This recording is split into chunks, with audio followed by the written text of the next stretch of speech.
Okay, good morning, good afternoon, good evening, everyone, and welcome to the Thursday edition of the Daily Stack. Bitcoin is back down in the 60s after a pretty substantial rally. I think it was 10 or 12% from trough to peak about a week and a half ago, after everything came tumbling down. Hedge funds were collapsing. Bitcoin is now sitting back in the 65, 60, 66K range. And we are about to dive in with two macro experts, Peruvian Bull, aka Roberto, and Infranomics Robert. Guys, how's it going? Awesome. So yeah, let's take on let's tackle the first topic. But before we do, anyone who's listening on any of the social media channels on YouTube, if you're on X, please give us a like, reshare the stream, tell anyone and everyone about us. We have some awesome alpha that we're about to drop into for the next hour. Following that, we have another two guests at 1:30 Eastern time. So we have a ton of content to get through, all to keep you updated on what's going on in the macro and Bitcoin world. So let's start off with you, Infra. What are you looking at?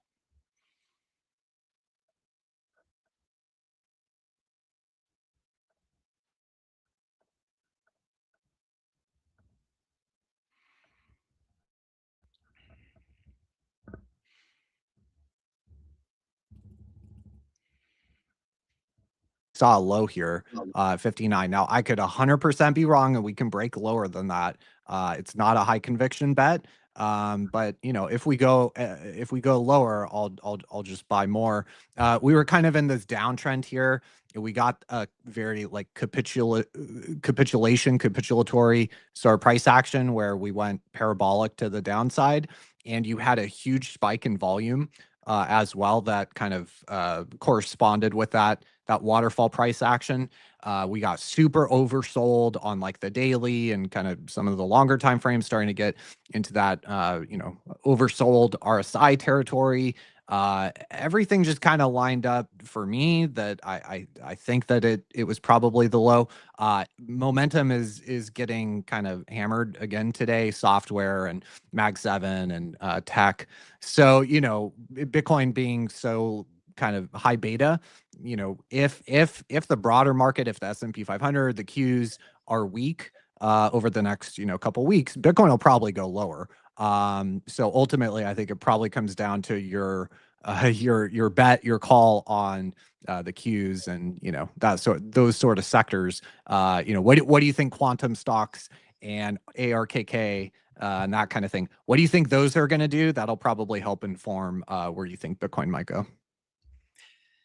Yeah, Peruvian. What's your take on where we're headed next? I mean, is this? It feels there's a lot of anecdotal evidence, at least in my personal life, that I've come across, like gym trainers that I've spoken with who have decided to sell or capitulate, sell their XRP. Whether or not that was the right bet in the first place is to be debated. But regardless, I got a lot of anecdotal firsthand evidence that people are very anti-Bitcoin and anti-crypto at the moment. Yeah, no, absolutely. I listened to a recent podcast on TFTC with James Check or Checkmatey, and he was pointing out that at the lows we were sitting at a spot where only 4% of all trading days in Bitcoin had a lower percent below the 200-day moving average, and that was as of late January, early February. And so I think we've hit a temporary low in a bottom in the bear market. And I think we're going to trade a little higher in this range for the time being. That being said, I agree with you. Sentiment on Twitter is really, really bad. Actually, I was messing around with Claude and building these kind of like Claude Python projects. And I built one to assess Twitter analysis. And it said that it was the lowest Bitcoin sentiment that it's ever seen. And again, it's only been running for about like 2 weeks, 3 weeks. But even in that time frame, right, earlier, Bitcoin was in the 80K range and the sentiment wasn't great. So clearly, I think overall view of Bitcoin in the macro space is pretty negative. And I think a lot of especially traders and short-term momentum guys have been selling. But for the long-term hodlers, I think this is a buy the dip moment, right? If you believe that the fundamental story hasn't changed, the fiscal trajectory of the United States hasn't changed, the potential rate path of the Fed lowering back to 0.75% or so isn't going to change, then the fundamental value of Bitcoin isn't any different. It's just the temporary, sticker price that you see on TradingView. Yeah, I totally agree with that. Like, there was a lot of talk about fiscal dominance, over the past couple quarters or year or two. That didn't just go away. Interest expense is still growing at 15% year over year, $3 billion per day, 23% of tax receipts. They have to cut the overnight rate because that's the only way to get lower to refi or roll debt at a lower rate than the current outstanding debt, which is currently 3.3. They have to cut.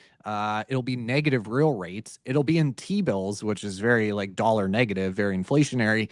All that stuff, like nothing changed. Kevin Warsh, in my opinion, anyone that thinks he's going to shrink the balance sheet to $3.5 trillion, like I don't get it. I don't see how it can be done. We saw what happened to the repo market when bank reserves got much lower than they are now. That's why they started RMPs, Fed money printing to buy T-bills. Like you can't shrink the balance sheet really at all from here. TGA, right, has to be up around 900 billion or so, because every 5 days we have $650 billion of T-bill redemption. So there's got to be a buffer, a couple day buffer. Well, we're rolling so many T-bills, the TGA has got to be high. Bank reserves can't decline because the basis trade is financed in the repo market, and the basis trade has bought about half of all the new U.S. treasuries that have been issued over the past 3-4 years. So like you just look at the incentives, none of those things change, whether it be, fiscal dominance, what's going on with the deficit, what's going on with interest rate policy. It needs to be lower because the long end is definitely not cooperating. So they got to get front end rates down and issue all their debt in T-bills, which again, like they can do this, but for something like Bitcoin, in my opinion, is very, very bullish. And so I see that kind of longer, 2, 3, 4 year sort of view. And I look at Bitcoin at, 60 something $1,000. I'm like, this is super mispriced, just personally. No, totally. So I think, go ahead. But before we get into kind of the mispricing, because I think this is important and it's missed by a lot of people, is a lot of people assume that, hey, they have to cut, right? And we have to get additional stimulus. I wonder if the QQQs, NASDAQ, all quote unquote risk on assets were trading as if that was an already built in pre-assumption, and that the new world that we're living in isn't necessarily flat, that they're going to not print rates or that they're not going to cut rates, but more so that we're going to hold steady for longer, in which case that's what's driven the recent sell-off. Is that an accurate take? I mean, as opposed to just assuming the assumption that they would continue to, provide stimulus ad infinitum. You want to take it first? Go for it. Yeah, I don't think that they're going to hold rates right now. Like if you look at what's being priced in, about 2 cuts. And yeah, I think look, with the Fed funds at about 350 right now, that would get you down to 3%. Well, that would be 25 bips lower than the average interest rate on the marketable debt outstanding. So you, at that level with 2 cuts, you would stop the increase in terms of interest expense. You wouldn't really start to like make any progress in the other direction, but you would at least stop it from growing, because as interest grows right now, about $1.2 trillion per year, as that is growing at a 15% year-over-year growth rate, and we're refining more and more of our debt at higher and higher rates, it gets away from you very quickly. So that would at least arrest the growth in interest. Then I think further cuts could help to get interest to actually move in the positive direction. But it's all very inflationary. Inflation's already at 3%. You already have gold screaming higher, assets, equities basically at all-time highs, home prices all-time highs. So you already kind of have inflation closer to 3, assets at all-time highs, and you're looking at like more cuts like this. I don't see how it's not bullish for Bitcoin. Yeah, I would second that. And you've got to consider that, not only has the Fed committed already to buying $40 billion a month in these, not QE program, that they claim that they're going to reduce obviously in the future after tax day. But they've also been making moves to increase liquidity, not in the traditional sense, but by using almost like what I would call stealth QE or stealth stimulative measures. So one example is back in November of 2025, quietly the CFTC lowered the CFTC and the Fed in conjunction lowered the SLR, the ESLR for GSIBs from 3% to 1%. And what that does essentially is allows banks to buy treasuries and hold less capital against them in case of losses.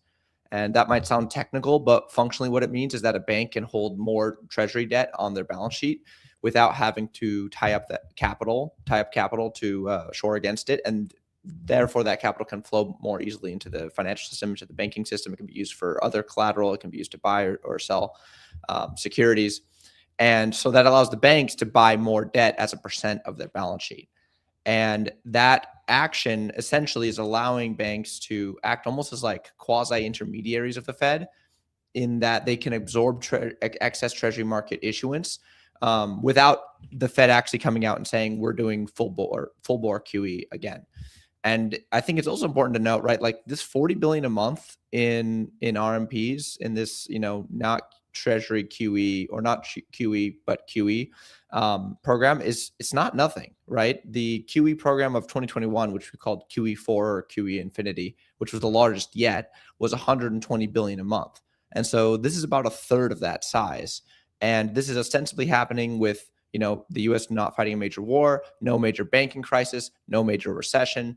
There isn't a really verifiable reason that I can see for them to do this other than just the liquidity side of things. Obviously, what Powell was mentioning in his press conferences was the tax strains on, mid-April that are coming up. He was worried that there wouldn't be enough liquidity in the system and reserves to buffer, tax withdrawals from corporations and, having that money flow into the TGA. But I don't think that has ever been used as an excuse before to do a program like this. And so the fact that they're doing it now shows me that they're worried about the liquidity side of things, and they will do obviously what it takes in order to ensure that adequate reserves are in the banking system. Yeah, and they're going to err on the side of caution, in my opinion. They're, I get Kevin Warsh has made some hawkish comments in the past, but number one, people change. And if you look at his opinions, they change based on the party that's in power. There's a chart I think Bloomberg put out that shows he's very partisan. People change, opinions change. The landscape, the data changes. We're entering kind of this crazy brave new world of like sky high productivity that, you're already hearing them lay the groundwork for further rate cuts beyond kind of what they had assumed neutral would be, even beyond neutral, because they're like, oh, well, look, productivity sky high. So the economic potential of the US, so, is so much higher. We can cut even beyond neutral and not have inflation. Now, in my opinion, it's all BS. It's related to the interest expense and the deficit and fiscal dominance. But look, like if that's the political cover that the facade that they're trying to create. You hear people like Zervos also kind of talking about it. I think that's probably what we're going to hear a lot more of as the year drags on, and we see kind of AI productivity continue to trickle in. I mean, Q2 is really high. Every revision was higher than expected. Sorry, can we jump into that just in terms of some of the graphs to see exactly what you mean by like higher than expected? Because curious as to what you're tracking on those measurement tools. Yeah, I mean productivity, and for example GDP, there are multiple revisions that come out. And so each of those releases in Q2, and I'm pretty sure in Q3 as well, each of those releases, the market expectation going into the revision was lower than the productivity number actually came in. So it's not, like most of the other economic data gets revised, and with things like GDP and productivity, it's revised multiple times. But Q2 was hot. It was 3.3%. That was the final rate for Q2 productivity. Q3 came in even higher. And we're probably likely to see that trend continue, which, raises some interesting questions about, what happens to the unemployment rate and what happens to, like, if the average American is not benefiting from all this productivity, then kind of ultimately, it goes back to my now viral chart of S&P 500 relative to job openings. We're gonna maybe not this year, but within the next couple years, we're probably going to need to have some conversations about, UBI and, how do you fund the UBI, all those kind of things, because productivity, I don't think is going to slow down. Agreed. Yeah. I think there's obviously anecdotal evidence of this softness. There's the Amazon announcing layoffs in Seattle, which is where I live. I think around 10,000 SWEs, software engineers, were laid off. A couple other big tech companies have also announced plans to continue to reduce headcount, given the boom in production that they're getting from and productivity that they're getting from AI. But the last non-farm payrolls, printed 130,000 increase, which was way above the consensus estimate of 50 to 70,000. So there is still obviously some fundamental growth, but I think that we're going to see a sector rotation. Sectors like healthcare or plumbing, electrician, right, the trades, we can still see fundamental job growth there, but especially software engineering, clergy work, any sort of clerical functions, administrative work, all of that is increasingly automatable by these models. And Claude especially is insanely good. And with the release of Opus 4.6, which happened earlier in February, all these models have just gotten like leaps and bounds better. I myself, like I said, I've built 2 or 3 tools just in the last few weeks as a non-developer, using Claude Code and Claude Bot. And if I can do it, anyone who has any sort of tech experience or tech knowledge could be building essentially their own startup with just like 1 or 2 people. Yeah, here's a chart that I saw earlier today that's pretty wild. So within healthcare, which is basically once you remove healthcare, job growth over the past decade has been pretty poor. But what even within healthcare, so this chart shows the individual and family services. This is the change in non-farm payrolls since April of 2025, Liberation Day. Has grown by 169,000, and that industry group comprises establishments primarily engaged in providing non-residential social assistance to children and youth, the elderly, people with disabilities, and all other individuals and families. So we have an economy increasingly where the jobs are healthcare. It's taking care of old people, maybe taking care of depressed Zoomers that are giving up on the world, right? Like what how healthy is an economy where so basically the sole job creation is in healthcare. And so, yeah, I think, when you look at productivity, it kind of makes sense, right? Like manufacturing, for example. Well, if you can automate within manufacturing due to, mechanical developments and automation with robotics, manufacturing employment's going to probably not do too well. And if you look at the ISMs, that's sure enough exactly what we see with ISM manufacturing. The employment index has been in contraction, arguably going back to 2021. So, healthcare, it's kind of hard to automate. And I think that, part of what we're seeing today, like the productivity gain, the productivity boom has already kind of started. And we were already seeing the effects of it kind of even before, this year, 2025. You can look at job growth by sector going back to like 2018, 2019. And it's really kind of all just been healthcare, which, it's like, well, how healthy is the economy really? It's certainly not jobs in manufacturing. Now we need to bring back industrial capacity for defense, for national security purposes. But like in terms of, bringing back those good paying blue collar jobs, because you said something that I think is really important for people to understand. Right now, we're talking about automation of white collar jobs, but blue collar jobs have been under pressure for decades. And, the establishment, the elite told them, learn to code. Well, how is it going to be different when it's a bunch of white collar jobs that are being lost, right? Like, how is that going to go? And I think, maybe I'm cynical, but I feel like, when the white collar jobs, when those people start losing their job, I think it's going to politically, you're going to see a stronger reaction than you would have, or that we did back when it was blue collar jobs. Because moving numbers around on a spreadsheet, some email job, that's very easily automatable. And again, we've kind of already seen the productivity boom start to have an effect on the labor market by sector. And at the end of the day, like within 5 years is my bet, we're going to have a question about UBI. And how do you fund that UBI? Well, the only way I kind of can come to is to tax the very Mag 7 companies propping everything up. And so then that raises the question, okay, well, if you're taxing, Google, Meta, some huge windfall tax, how does that, what effect does that have on the stock market? Well, everyone's giga levered to the stock market these days. What happened, right? And was that due to tax receipts when capital gains tax plummets, right? Because the stock market's plummeting, stock-based compensation, right? Like all the hyper financialization consequences. It's going to cause some problems, like at the end of the day, productivity is productivity, deflation is deflation. But Luke Groman always points out, before it was globalization.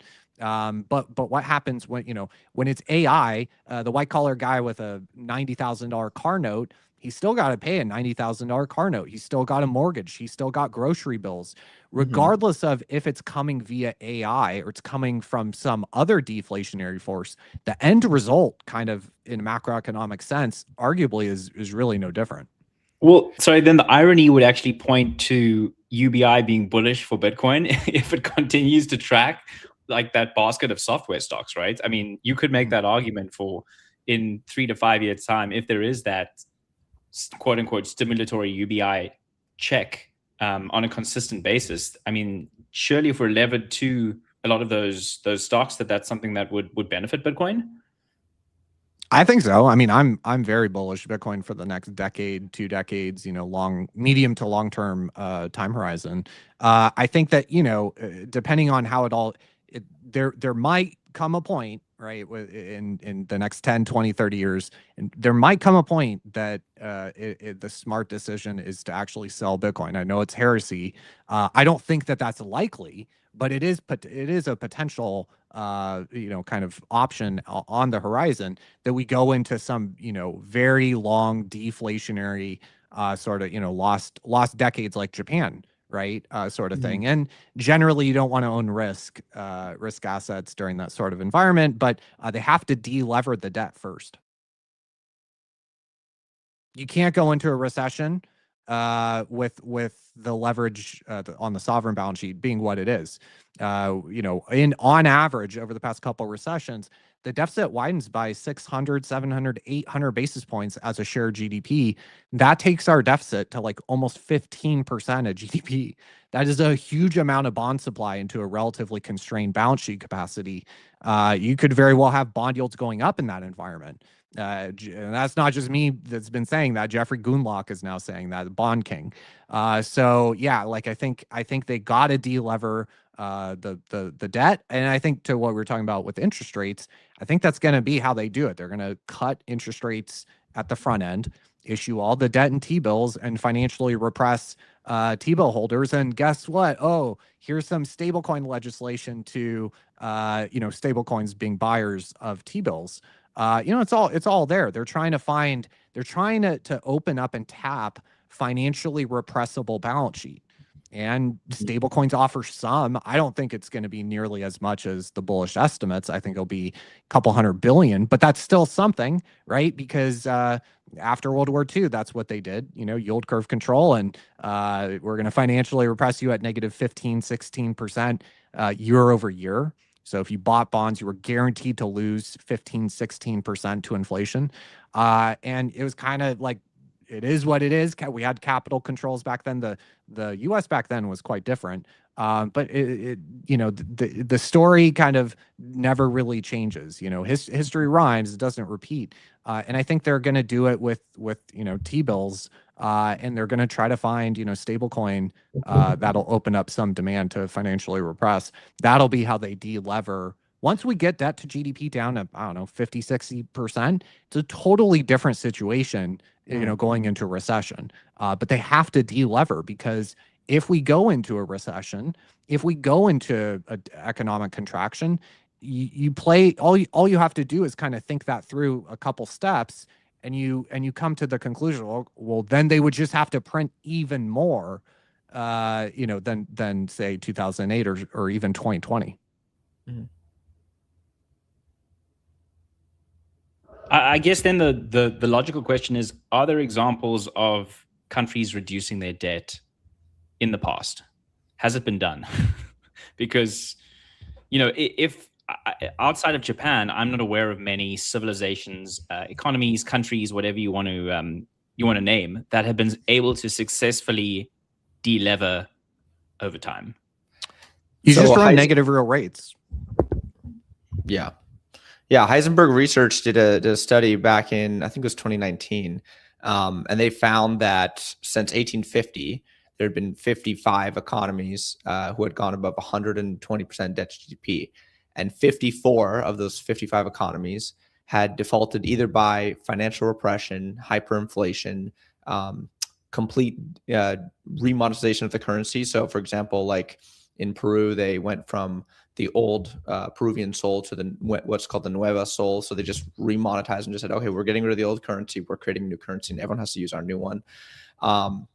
Or outright cutting off, zeros on their currency and trying to rejigger the monetary system that way. The only exception to that was Japan.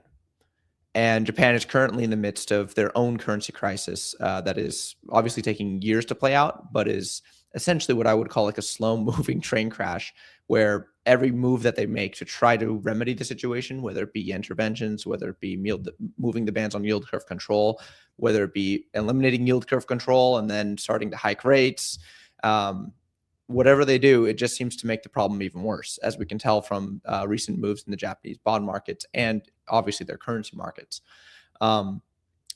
Overall, most countries, or basically, all countries, cannot get out of the situation without some form of financial repression.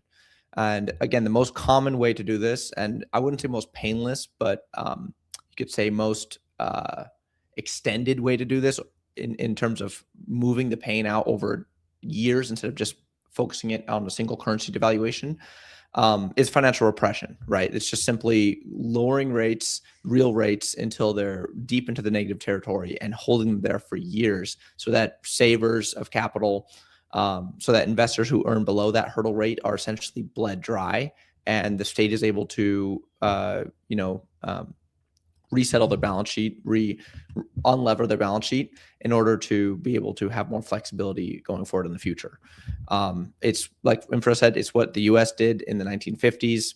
It's what basically most major economies have been doing after every single major crisis, after every fourth turning, right? After any war, the UK, France, Germany, most of these countries, after a major event where they're massively fiscally irresponsible, where they're massive, debtors, where they're taking on new credit, they have to remedy that somehow. And again, in the pre-gold or pre-fiat era and the gold standard, they were doing that by just simply revaluing the currency. So you'd say, okay, the German mark is no longer worth, 1 gram of gold. Four marks is no longer worth 1 gram of gold. It's now 10 marks to get you 1 gram of gold.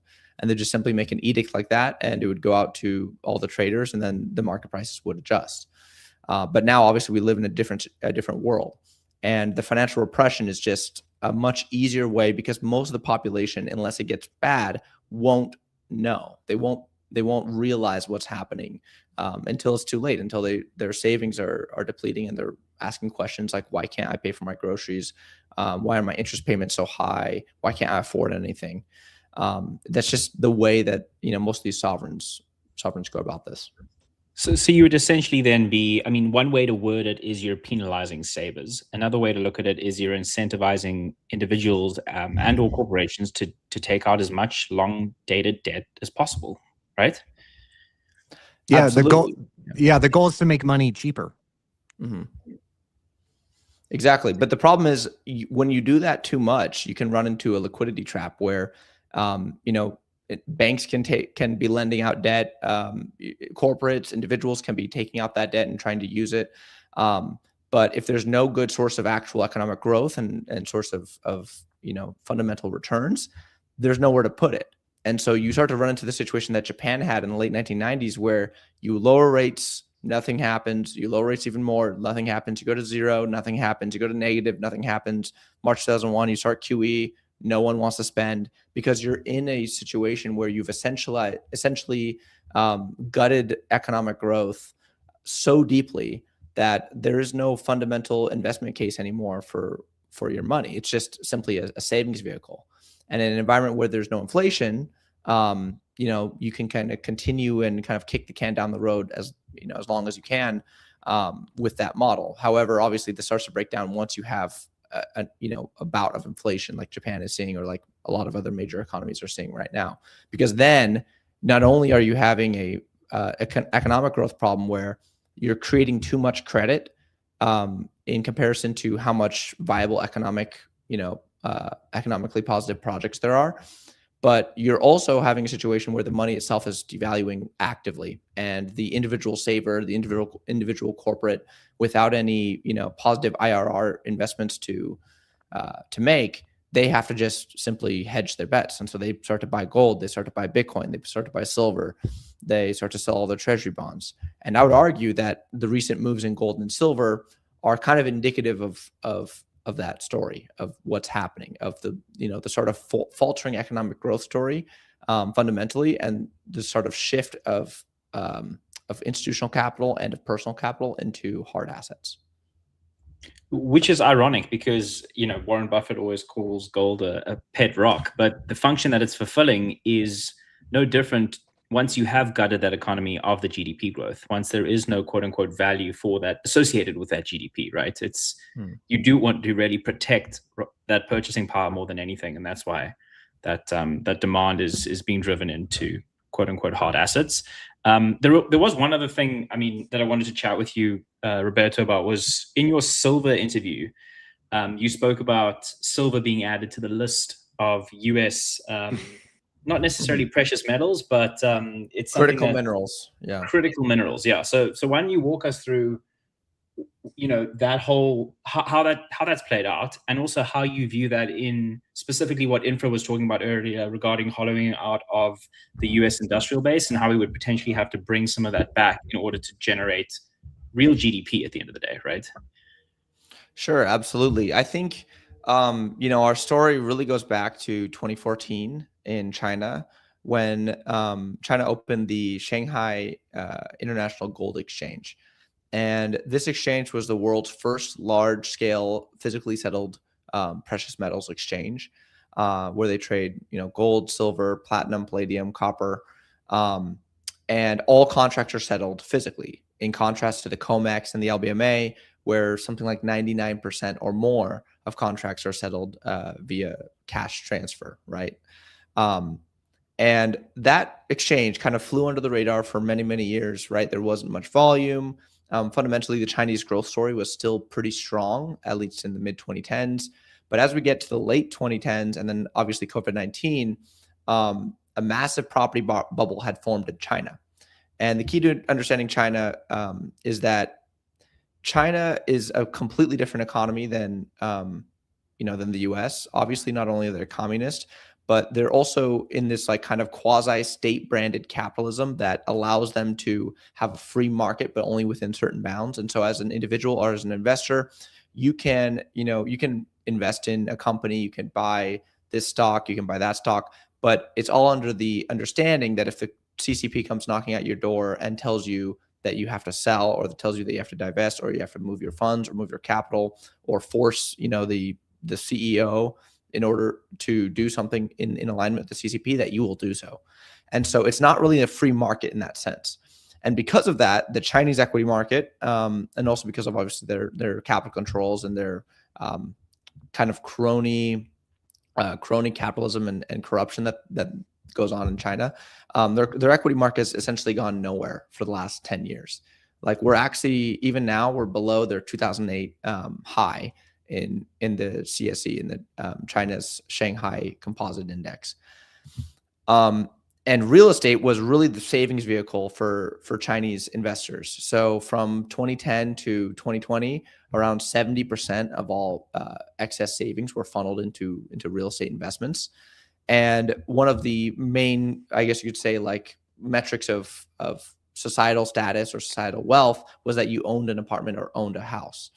And that basically, that combined with some regulations made by China, allowed them to blow up this massive property bubble and basically destroy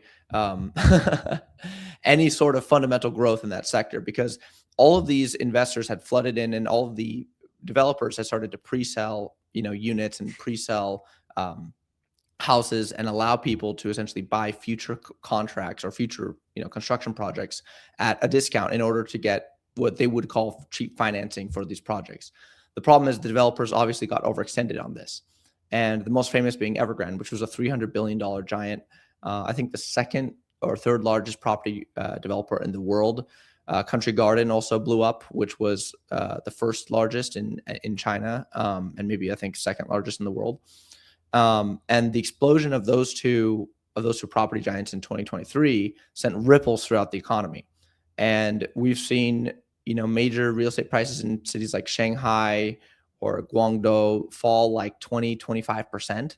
And even worse, if you're talking about the very, very, high-end industrial real estate areas. And so the Chinese investors have basically seen their investments fall massively in value. They've seen a property sector that's overextended. They've seen massive bailouts, essentially what I would call stealth bailouts from the PBOC. And so they've kind of responded in kind. They're like, well, I can't buy stocks because that market's corrupt, and real estate is now, a bubble that's slowly imploding, and it's going to require probably in excess of $2 to $3 trillion of stimulus in order to rescue. So gold is the answer, right? Gold is like the safe haven. And given that capital can't really freely flow out of China, it's really the only investment that they can make. And so starting in 2023, there's a price differential started to open up between the Shanghai Exchange and the American COMEX and the British LBMA. And at first it was very small. It was like $1 or $2 an ounce. I started to see accounts like Oriental Ghost on Twitter start to follow it. But by 2024, especially the gold premium started to rise to around 60, 70, even $80 an ounce at the highs in 2024. And that's why I wrote one of my viral threads called The Gold Endgame Begins, where I described how this higher price in China could eventually lead to much higher prices in the US, because now you have a physically settled exchange that is trading at a significant market premium to the COMEX or the LBMA. So traders can go to COMEX or LBMA, they can buy a futures contract at a discount to what they could get it for in Shanghai. Then they go to Shanghai, they take delivery of the metal, they ship it to Shanghai, and they can sell it for the premium and pocket the difference. And obviously this differential, when it's small, the amount of trading going on in this market would be small, right? The transfers from west to east would be pretty negligible. But as the premium has increased, that has meant that the overall trading volume on both exchanges has increased, because more and more traders are able to take advantage of this arbitrage trade. And so that has been pulling gold and silver up massively. And I think the US has started to realize that China is starting to, you could call it, militarize or weaponize silver and gold in this fashion.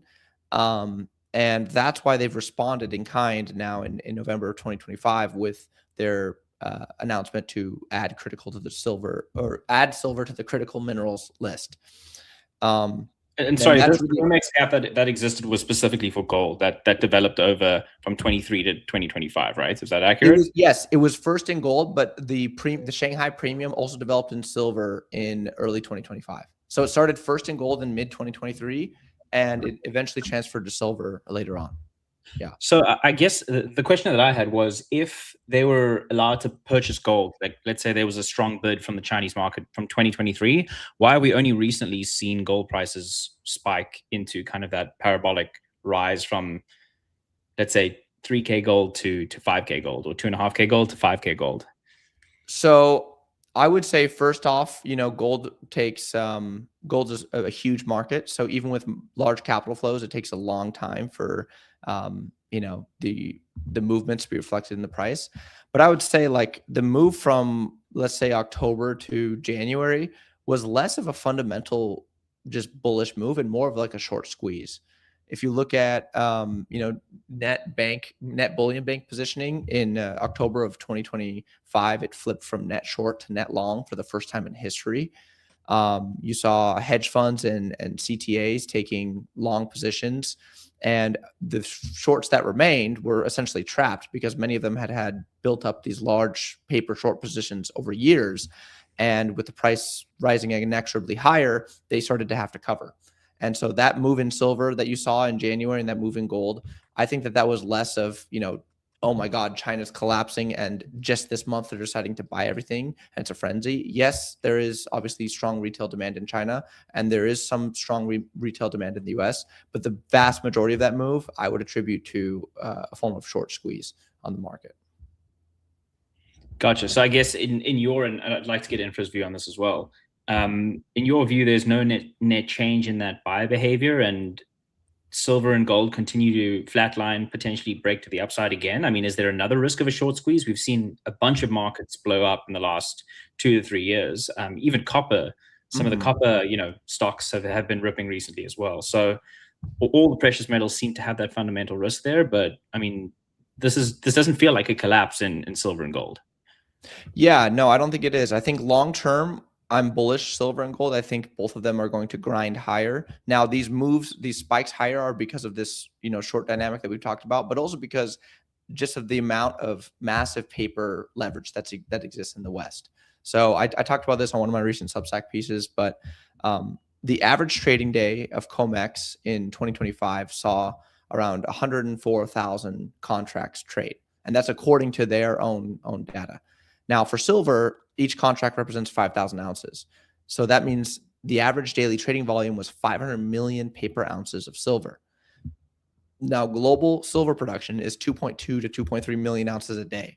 So that means that the paper trading on each day on the COMEX outweighed the total daily global silver production by 220 times.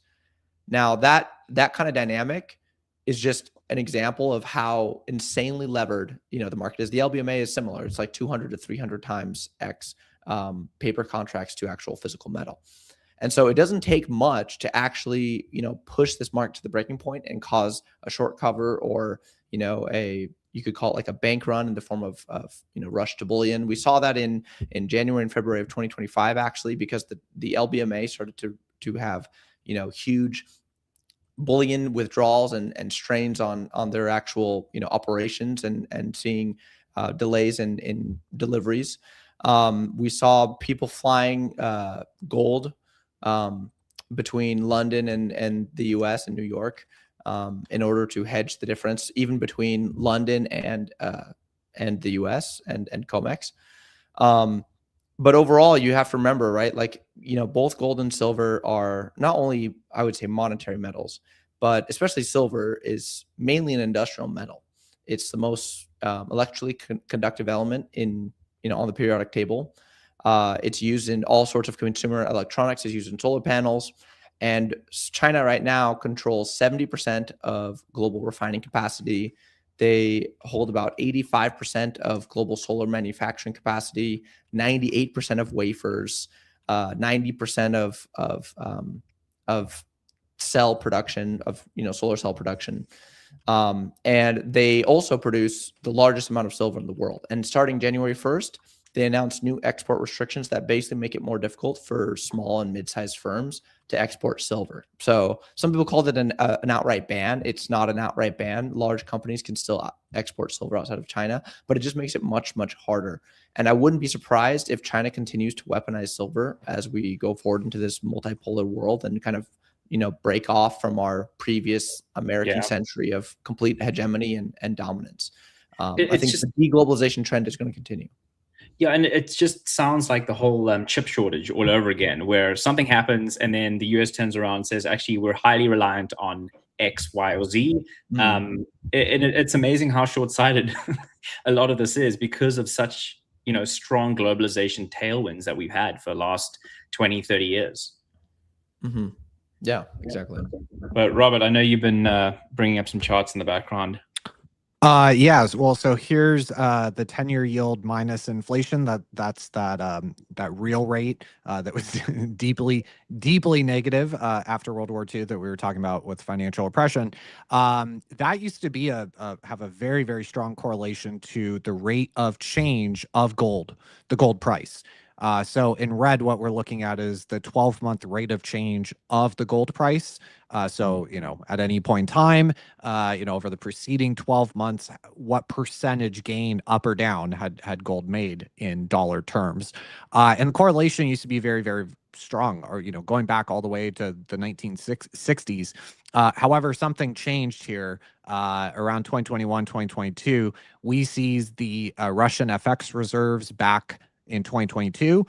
So, a lot of people trying to make political points or partisan talking points about the de-dollarization trend. It started sooner. It started in the last administration. And we're, it took 50 years to build up that kind of flywheel, the dollar flywheel. And it's going to take a long time to unwind. And look, the dollar's not going to be, worthless overnight. We're not going to wake up and nothing's in dollars anymore. And it's, wheelbarrows of cash. In my opinion, I don't think that that's how it's going to play out. I think it's going to play out around the margin. If you look at foreign held debt as a share of total government debt, so the relative rate of change of total government debt and foreign held debt, sure, if you look just on a nominal basis, foreign held debt, U.S. Treasury debt held by foreigners, that it's going up. But you have to look at the rate of change. How fast is it growing up? If we're growing our debt by 20% a year, we're not, but just easy math, and foreigners are growing their holdings at 5%, well, that's not they're on a net basis, they're not really actually buying any more debt. In fact, they're downsizing relative to our debt issuance. They're actually downsizing, in terms of relative share. So I think that, you look at that peaked during QE3 in 2013. You look at dollar share of FX reserves, that peaked, and has been in decline for over a decade. So these kind of things, they take a long time to play out. They took a long time to build. And it's going to take a long time to kind of unwind. And I think gold and silver are just kind of the first part of that. Coming out of the Great Depression, it was mandated that I think it was 40% of dollars be backed by gold. Well, if you transfer that out to today, that would require about a $30,000 per ounce gold price. If you look at foreign held debt as a share of the value of gold held by the U.S., it would similarly require about a $29,000 gold price, just to kind of go back to the historical norm, right? Foreign held debt, as what backing of the foreign held debt do we have in gold? To get back to a historical average takes a much, much, much higher gold price there as well. I find it interesting that both of those points converge at about a $30,000 per ounce gold price. We're going to see a lot of volatility. There's that chart of the gold price in Weimar currency units, right, during the hyperinflation. I don't think, we're going into a hyperinflation, but I do think that there's going to be, an increasing amount of volatility. We had this kind of a low volatility environment for the past 50 years. And especially since 2008, I think that trend is no longer. And I think globalization, I think I agree with Roberto. We clearly reached peak globalization, and the pendulum is going to start swinging the other direction. I mean, if you look at the yuan, like, no one's talking about this, but they're letting the yuan strengthen, actually, like, somewhat significantly. And it just broke to another 3-year, the dollar broke to a 3-year low versus the yuan. They've been trying to internationalize their currency. They've been trying to stimulate domestic demand, just as we have been trying to kind of reindustrialize, and we realized, oh wow, you actually need like mining capacity, silly things like being able to create, have real tangible commodities. Just as we're realizing that here, we need to be able to manufacture missile components on our own and not rely on our enemy to do it. Those sort of things are happening in the US, but in China, there are comments going back 5, 6, 7, 8 years of top CCP officials recognizing that their economic model of this kind of subsidized, overcapacity export dumping kind of approach, it was getting to an extreme as well, and that they needed to, basically we need to meet in the middle. The U.S. needs more industrial capacity, and China needs to stimulate domestic consumption. And I think there's an opportunity, kind of that Mar-a-Lago Accord stuff I've been talking about for a while.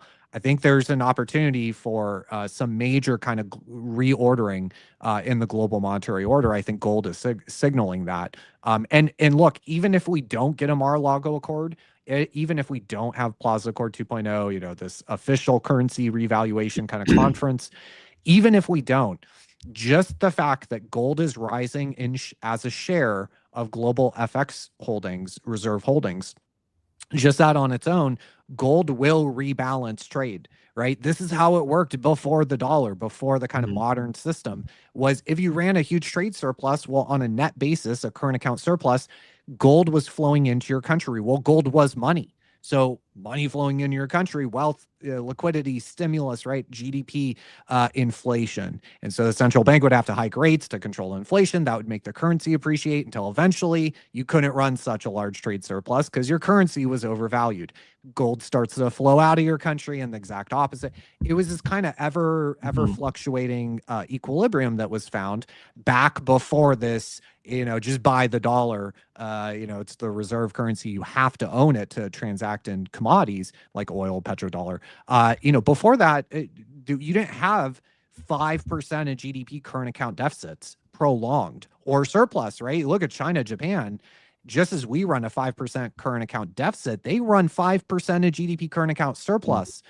So there's some really, really large imbalances that have kind of built up structurally that need to get unwound. It's not going to happen overnight. But I think that things like gold, I think like things like the yuan, I think that there's signals there if you're paying attention. Yeah, I guess what does that mean for China's currency at the moment then? Because are we saying that there's a bulk of gold moving into China, and how does that affect its currency and its inflation? Yeah, so like the way that this could kind of rebalance, just in my view, is, say we run $1 trillion current account deficit with China. What that means is we're sending $1 trillion per year of dollars out to them. Well, if they're de-dollarizing, and they are clearly, objectively, it's a fact. If they're de-dollarizing, we send them dollars, but they don't want dollars. They sell the dollar to buy gold. Well, what does that do? It pushes up the price of gold in dollar terms.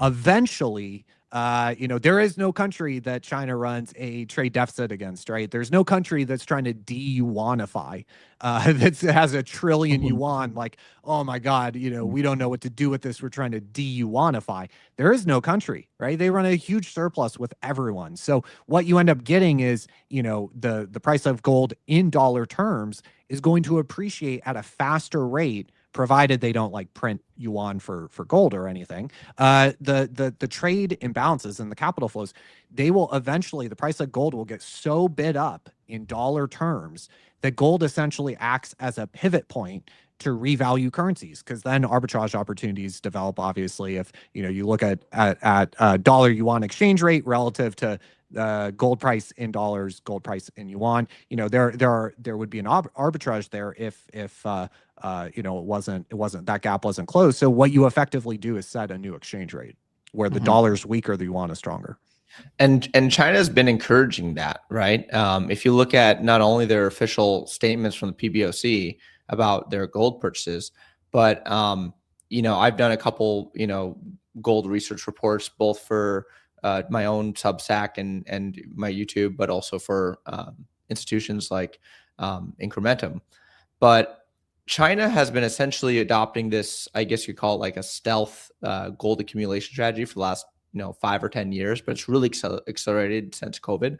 Um, Although they only are purported to have 2,200 tons of gold in their central bank holdings, because of data from the World Gold Council showing a huge amount of gold purchases happening every single quarter that are unaccounted for, but are happening from some large entity, we can assume that roughly 70 to 80% of those purchases are China buying through Chinese hedge funds, national wealth funds, foreign banks.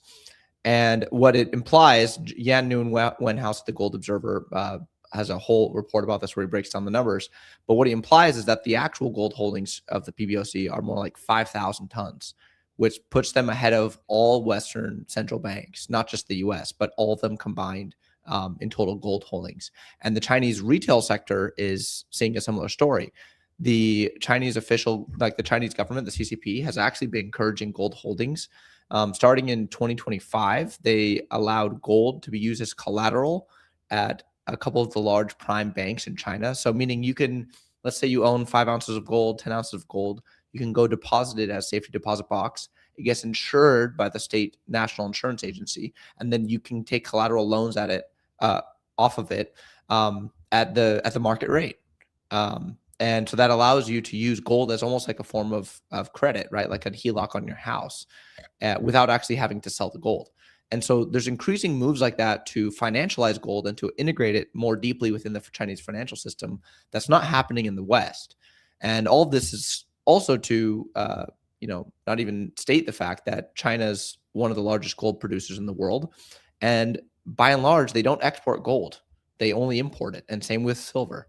And so that by the virtue of the fact that what Robert said, they're net exporters and they have a positive current account surplus with everybody, but also that they're gold and silver importers.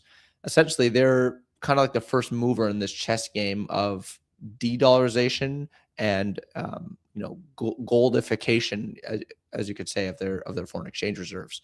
And I'll also say this as a closing point on this. A lot of people have opined about the death of the dollar and the collapse of the dollar system for decades, right? And largely those people have been what feels to be wrong. And so that's made them seem like they completely don't understand the system. And the problem is they do understand the system, but they have some fundamental misunderstandings about how, currency dynamics, reserve repos, central bank, foreign exchange reserves, how that actually works. Getting rid of the dollar as a reserve currency is extremely difficult, as put forth by Brent Johnson of Santiago Capital in his dollar milkshake theory, right? You actually do need dollars to conduct trade. Now, the problem is for the last 40, 50 years, buying dollars equated to also buying treasuries because treasuries were positive yielding debt. And so China, Japan, right, Europe, Canada, basically all of the globe was buying U.S. treasuries with any excess dollar reserves that they had. And, for example, from 2005 to 2010, during the great financial crisis, the U.S. issued, $5 or $6 trillion of additional debt to deal with the fallout of the 2008 financial crisis. And China and Japan and a couple other foreign holders financed about 75% of that. And fast forward to the late 2010s, 2015 to 2020, China and Japan and the rest of the world was only financing on net 14% of the new issuance. And so that shows that delta, although their holdings, like Robert said, are nominally increasing, as a percent of total treasury holdings, they're not. And so that shows that their treasury purchases are slowing. And why this is dangerous is because this is actually how a reserve currency dynamic falls apart. This is actually how a reserve currency dies. It doesn't happen with one day China says, we're not using the dollar, and the dollar collapses 80% on Forex markets and hyperinflation starts the next day. What it starts with is the divestment, especially on the long end, of U.S. Treasury bonds. So the 30-year bond, the 20-year bond, then the 10-year.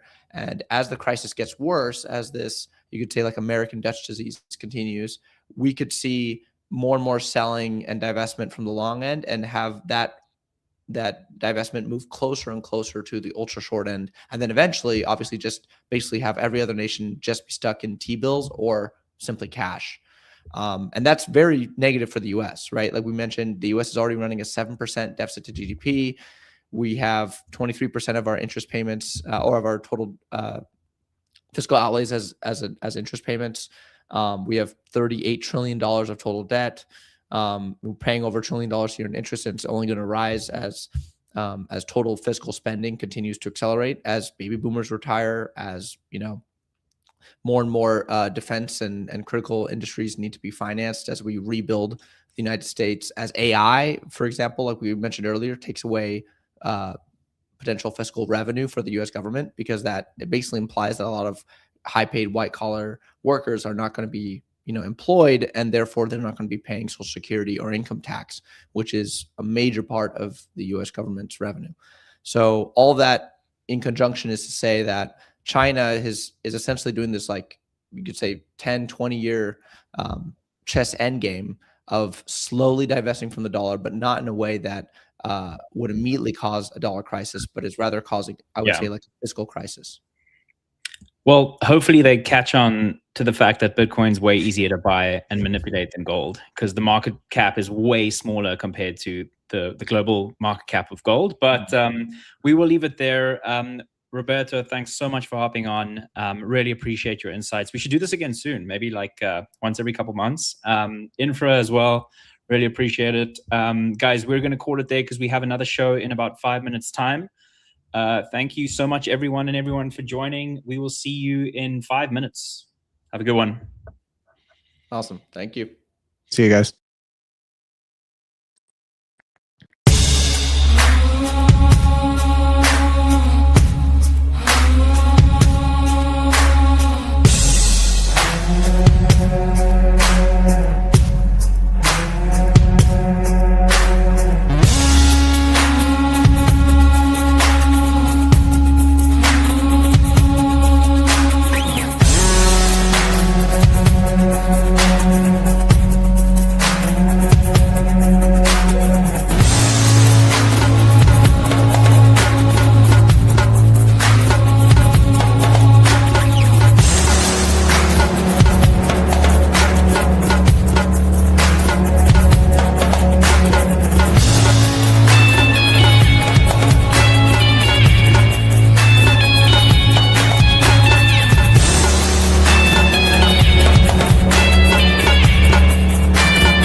Good morning, good afternoon, good evening, guys.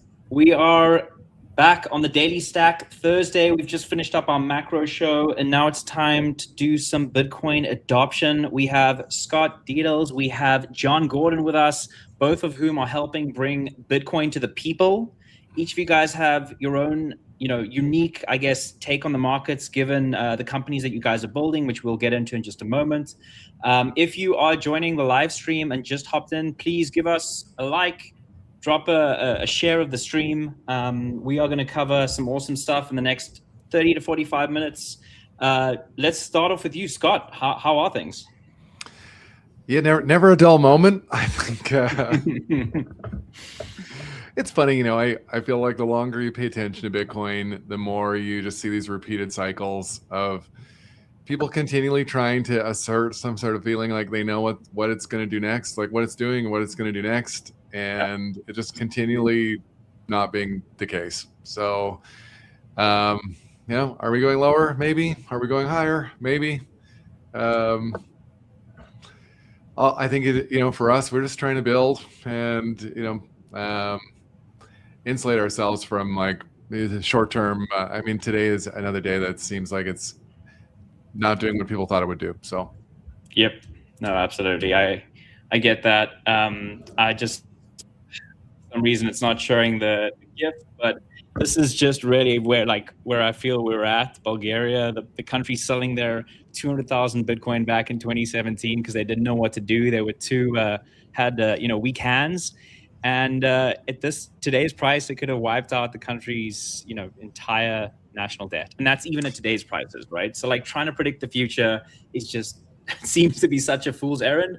And if Bulgaria had just stuck to the plan and stacked sats, they would have wiped out their national debt. So I kind of think of it like I was thinking about this earlier this morning. There would have been, so we've kind of like, let's say round trip top to top as of today, 2021 to now. And, there would have been like, I'm going to get these numbers wrong because they're not right in front of me, but, somebody who 2018, 3,000, 2020, 3,000, this is the same thing, right? So to me, 3 years from now, we're looking at 600,000 and everybody's fretting over, this, a fixed point in time to another fixed point in time. And there's just such a bigger thing going on. Yep. No, behind the scenes, which we'll definitely get into in just a second in terms of what you guys are building, because I'd love to dive deeper in that. But John, how's it going with you, man? How's things your side? What's going on? How are we feeling, really?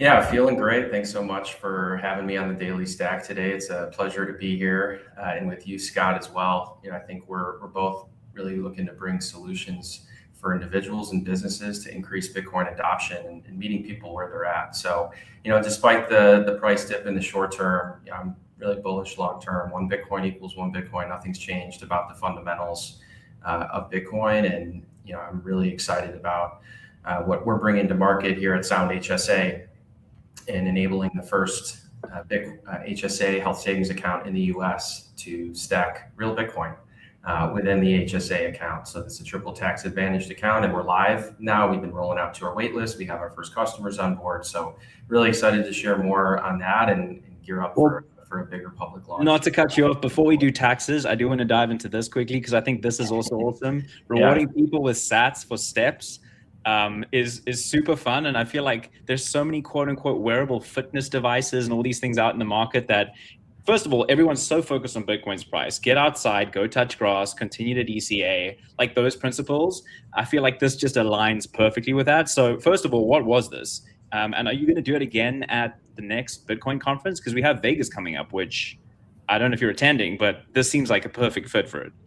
Yeah, absolutely. We'll be back at Vegas and have some exciting things coming for the next challenge. But yeah, with our mobile app at Sound HSA, we enable a move to earn program. So based on your steps, you can earn sats. And we think this can be a great entry point to onboard new people into Bitcoin, find people at this intersection of sound money and sound health. And actually for our next mobile release, which is under review right now, actually, we incorporated the Breeze SDK so people can get a self-custodial Lightning wallet, you log in with Nostr, so with your existing private key, or you can create a new Nostr account. So we're onboarding people to Nostr and Bitcoin at the same time. and you can earn sats for steps. So we've done a few challenges. Typically in the course of a week, we'll say, hey, can you get 50,000 steps and you can earn 10,000 sats? And get outside. This is global. Anybody can participate. We both, that's my co-founder Stu there. We also participated in the Run for Hal, raising money for the ALS network. And we had our own hike up in the mountains down in Vegas. So yeah, definitely stay tuned for some plans that we've got coming and some live activations. Yeah, this is awesome. I was just wondering if maybe the rewards had stayed the same or come down based on Bitcoin's price, because yeah, but anyway, this is fantastic. Scott, are you a runner? Do you have any of these like wearable devices? Do you track that? And if not, you should do something like this, or you should sign up for, I guess, the next race. Yeah, so I love the idea. I am super against wearable technology and basically all surveillance state technology. So personally, it would be a no for me, but I love the idea. That's fine. You know what we'll do? We'll do honor system, honor code, and you can run a marathon in the Vegas desert, and we'll create some content around it, and we'll get someone to count the steps on the back end, right? Absolutely, and we're not actually using a wearable here. We're just using the native pedometer in your phone. So some folks also don't like necessarily always having their phone on them. But in terms of the proof of work that's happening in the background, we're not collecting any of that steps. It kind of resets every week. We have enabled a way to save your step data to Nostr, so using the private relays and kind of moving towards the future of private healthcare data, which is also a huge issue in the healthcare market. But yeah, one step at a time. But excited to be at this intersection and really bring sound money to an area that all of us can relate to as humans. We're all going to age, we're all going to get old, we all have our health challenges, and certainly when something comes up on the health side, that becomes top of mind, right? And wanting to address that and move on with their lives. So yeah, we'll see you out in Vegas for sure. Ah, that's awesome. In terms of the health side specifically, maybe, let's jump into specifically the HSA, because I was doing some digging on my side, and it sounds like an HSA is the only triple tax advantaged benefit that you can get as an employer. And obviously, we have a variety of ways to compensate, our employees at Bitcoin News. So just curious as to how to set that up and how you've gone about structuring that, really. Yeah, that's exactly right. The HSA is unique in the tax code in that it's triple tax advantage, no taxes on the way in, whether that's a pre-tax contribution from an employer, a tax deductible contribution from an individual, and then no taxes on gains and no taxes when you spend, no forced withdrawals, right? So these are really unique aspects of the health savings account that was instantiated in 2003. There's 40 million HSA accounts across the country right now holding $170 billion in value, and half of that sitting in fiat cash. How much of that is in Bitcoin? That's the real question. Very limited amount. Maybe there's some ETF exposure through someone like Fidelity. You can get an ETF exposure, but we're bringing to market really the first HSA where you can have real Bitcoin in your account. So we partnered with Horizon Trust on the HSA side, on the compliance and HSA administration, and Digital Trust, who's utilizing Bitcoin ultimately on the back end for putting real Bitcoin in your account. And so we've started with the individual product, where we'll be rolling out as well to employers, and love to talk to companies. And this is up your alley too, Scott. And how can you have another Bitcoin benefit, right? And HSA is a unique way of doing that, because companies can contribute pre-tax dollars directly into an HSA account that an individual brings with them beyond their employer relationship. So it's something that benefits someone now, but also into the future, even beyond your time with the company. So it is a sovereign kind of vehicle in that sense. It sometimes gets confused with the FSA, the flexible spending account. That is use it or lose it. But the HSA carries with you into the future, and you can stack your receipts for eligible health and medical goods and reimburse yourself tax-free into the future. And there's a lot of great Bitcoin companies and health companies that are offering goods and services that are eligible for HSA spend. So we're really looking to unlock more of that circular economy, particularly in the health arena. Awesome. Scott, do you want to jump in here? Because I feel like this is very much up your alley. Yeah, totally. I was, I think what's going on right now with businesses and Bitcoin, there's the metaphor, the analogy around the internet in the late 90s for me has a lot of like value as somebody who lived through the internet in the late 90s. With those modems that make all those crazy sounds when you start up and, wake the whole house up. Yeah, so I mean, it's like, so what does that really mean? From a business standpoint, in the late 90s, companies didn't understand that they were going to need a web page. And then they didn't know how to process a payment online. They didn't know that they needed a social media strategy. In the late 90s, we weren't dreaming of streaming 4K video on a handheld device. Like there just was no conception of these kinds of things. So when we talk about, Bitcoin and the internet in the late 90s, what I really think about is like what that means today is businesses are just now starting to understand the realm of potential applications for Bitcoin in their business. Yeah. And this is the same as starting to realize they need a web page. So, I think that ultimately the same way now we basically think that every company is an internet company, and McDonald's does, 50% of their sales online. Every company will be a Bitcoin company. Every company will hold Bitcoin. Every company will reimburse Bitcoin. Every company will take Bitcoin. We're so early that we still actually need to figure out all of the systems that are going to enable it to make this doable. So, broadly, I'm super bullish on, I think, any way that people can stack at work makes way more sense. Why would you trade your finite time for money that becomes less valuable by design if you were presented with a choice to do the opposite and sort of like accrete your time at work? And what just needs to happen is, one, tools need to get built, and we need to have success stories. So for us, it was a really cool announcement to see Fold partnering with Steak and Shake in the fall, and really like it's a brand name company going out to offer their staff Bitcoin for working, which is like, this is a really cool thing that happened. And I think that this is one of these things we'll look back in 5 years, and it will be maybe not normal, but certainly a lot more normal. I can guarantee you that by 2030, Fold will not be, or Steak and Shake will not be the only company doing that. And these are these moments, like the first. This is like a 10,000 Bitcoins for a pizza moment in my mind. We'll look backwards at these things happening, and it's hard to measure the significance of the individual things in the moment. But with the benefit of hindsight, we'll see like, holy cow, like we really were living through the adoption of Bitcoin, the mainstream adoption of Bitcoin. So I'm going to play the bear case here, and I'm going to want you and John to counter my argument, right? So I look at this, and first of all, I'm looking at 21 cents. I'm not sure if that's going to ever accrue to anything, right? Let's assume that I'm a Bitcoin noob, and I don't think Bitcoin's going to $1 million, right? I look at 21 cents, and I'm like, well, how many hours do I have to work for that to accrue to anything, ignoring, the potential down the line?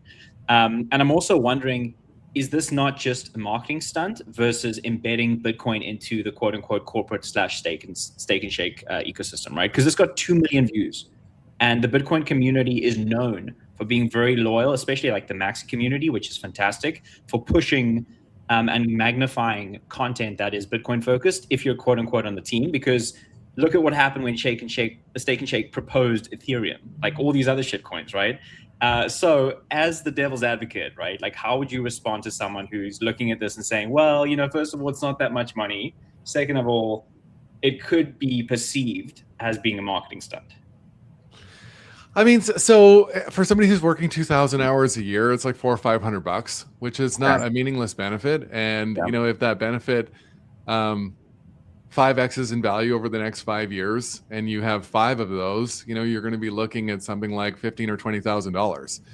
So you earn it and you stack it. I think that one of the things I think will happen over the next 5 years is Bitcoin will become the way young people start thinking about saving for their first home.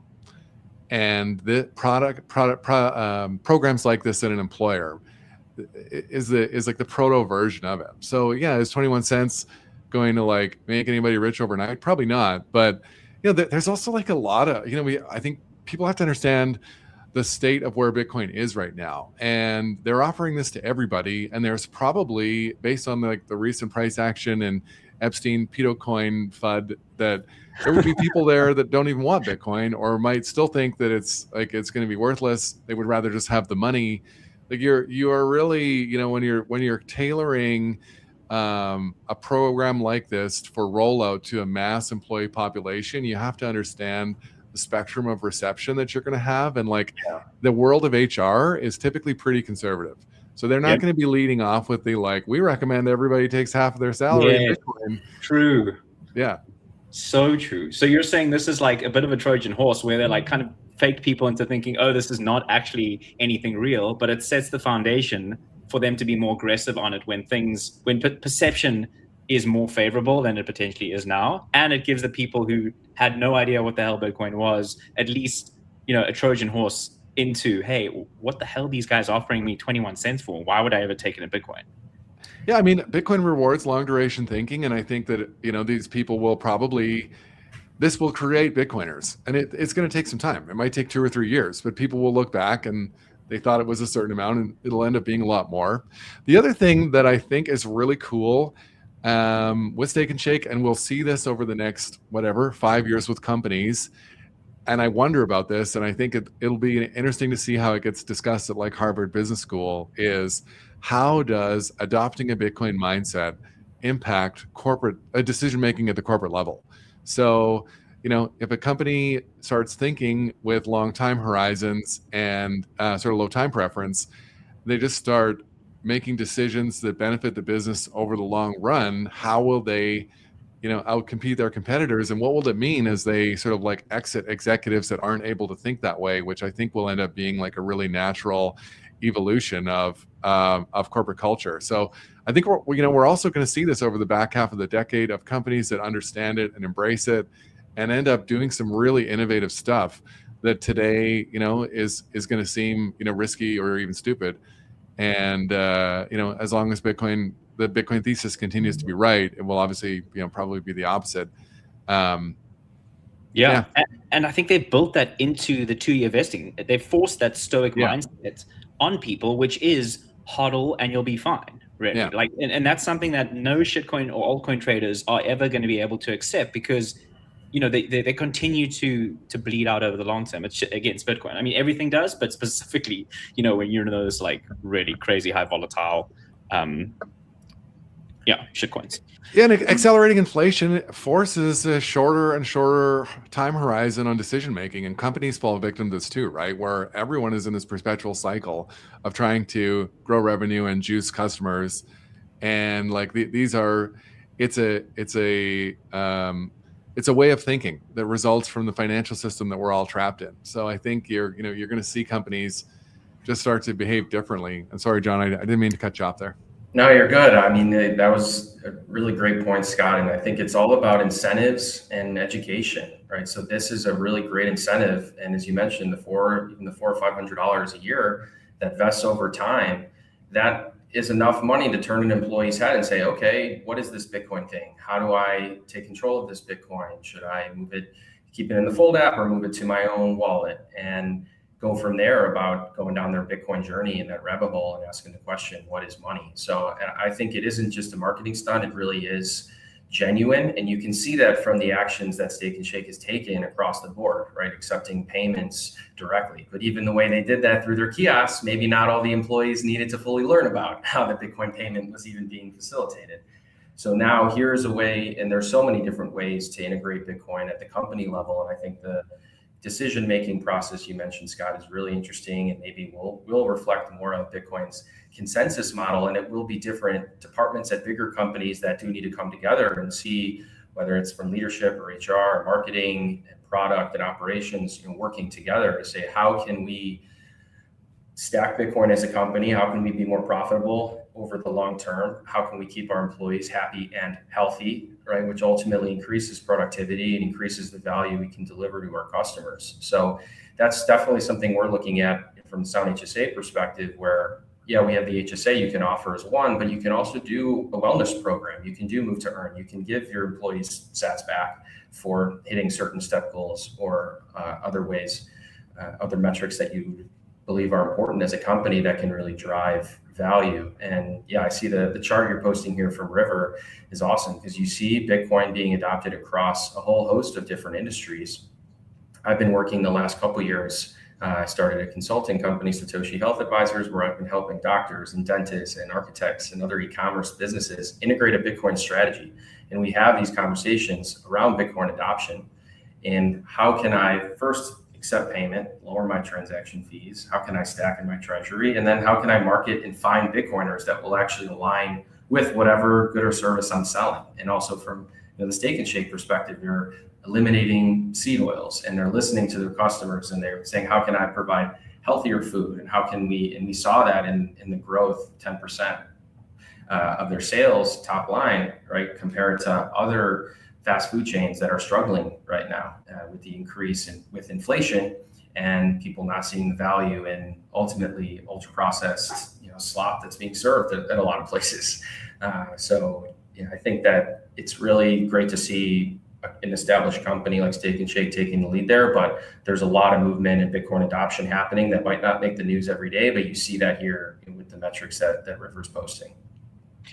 Yeah, I think, well, first of all, did you mention an architect that you helped on board to Bitcoin? We got to hear about that, because that sounds awesome. Which architect is this? Can you disclose who the person is? Because we should have them on the Daily Stack to talk about their Bitcoin journey. That's awesome. Yeah, absolutely. It's Brian Jones out of Atlanta. Hodl House is his company, and then a spinoff of Jones Pierce. So you can go to hodl-house.com and check it out. He's really built an amazing experience for Bitcoiners who want to learn about how to design and build your own house. And so it's actually hodl dash, I can post the link in the chat here. It's hodl-house.com. Work on the SEO here. So if you go to put it in the studio.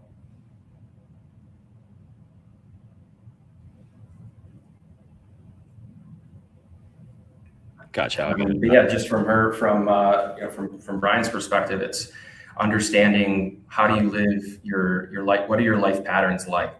How do you live your day? What does your sovereign place look like? And taking all of that input in from you, from your spouse, from your family, and tailoring all these life patterns into a manifest, and then ultimately placing that on either a plot of land you're looking at or modifying your space. And it's really amazing to see someone who has decades of architecture experience already having gone down the Bitcoin journey. I helped his company accept Bitcoin, and then he has gone ahead and been really creative on developing Hodl House and having architecture for the people. So you should definitely bring Brian on and hear from him straight, but he's got a lot of great writing that you can learn more about here. That's awesome. And then there's also a lot going on in Chicago. I saw on your profile you were doing a lot of work there. Tell us about what's potting there and how to get involved. Yeah, a lot cooking in Chicago. We're launching Bitcoin co-working space and restaurant. So it's going to be called Fork and Coin, north side of Chicago. They can shape to put up a little booth in there. That'd be awesome. Yeah, definitely. Fork and Coin, and then the Chicago Bitcoin Collective. So we'll have a restaurant downstairs, some outdoor space, and then co-working upstairs. I lived in Austin for a couple of years and working out of the Bitcoin Commons, now Bitcoin Park, being around Bitcoiners every day. It's such an amazing place to incubate ideas, just bump into each other and build. And so Chicago, for such a big metropolitan area that it is very spread out, and there is Bitcoin adoption happening, but there hasn't been necessarily a central hub for this activity to take place. So it's going to be launching over the next couple months. So if you're coming through Chicago, definitely have a look for Fork and Coin and Chicago Bitcoin Collective.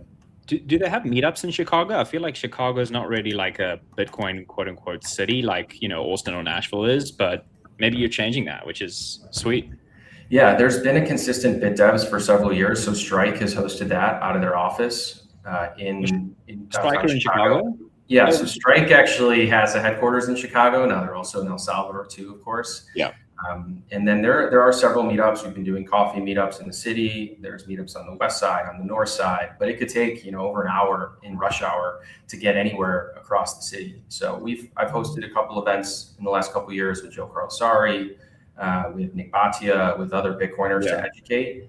And there's a lot of developer talent and the open source level too of Bitcoiners in Chicago. So yeah, we're definitely looking to put it more on the map here over the. This is also pretty affordable, like $80 a month for co-working space with other Bitcoiners. I mean, I'm based out of Austin, so for me, I'd be super interested if they opened up. I guess we have the Bitcoin Commons as a co-working spot here already, but this is great. I mean, this is fantastic. Appreciate it. Very cool.